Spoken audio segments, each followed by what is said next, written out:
Assalamualaikum, урматтуу спорт сүйүүчүлөр. Биз азыр улуттук кыргыз күрөшүнүн айрым ыкмаларын көрсөтүп беребиз. Мисалы, кармап аткан учурда дагы моундай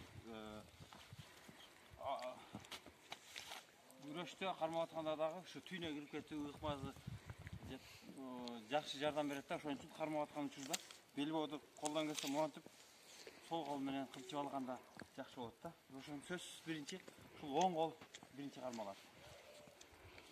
Карма. Бул мына азыр атандаш ушу кармай албай атат да. Мен уже кармадым. Оң колуму. Монтип уже кармап алдым. Ушундай да ыкмасын жасаса болот. Бул эми кана баштадык. Биз азыр ушу жамбаш ыкмасын көрсөтөбүз. Ушу жамбашты кантип алат.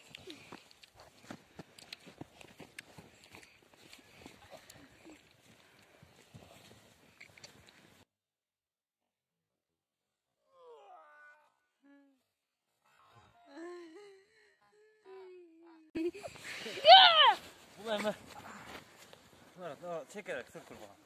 Чекерек сүртүр.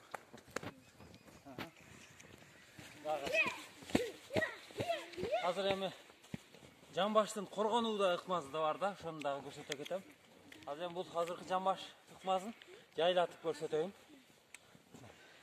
Монтип ушундай жамбаш алса да болот да. Эгерде ашыкча болуп кете турган болсо, атандаш уже кайрып коет да. Ошон үчүн жамбашты алганда өтө тездик менен алыш керек.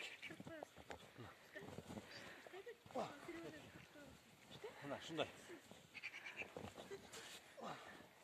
Ушу күрөштүн тизе ыкмасын көрсөтүп кетейин да. Тизе менен кантип жыкса болот. Бияка тура атай, суу келип турган.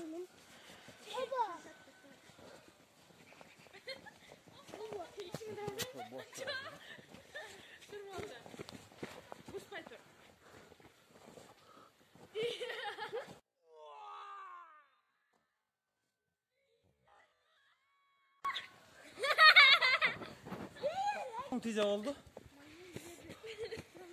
Эгерде сол тизе менен иштей тургандар эле ушундай эле ыкма менен иштесе болот да. Азыр ушу тизени кайрадан көрсөтүп берейин да.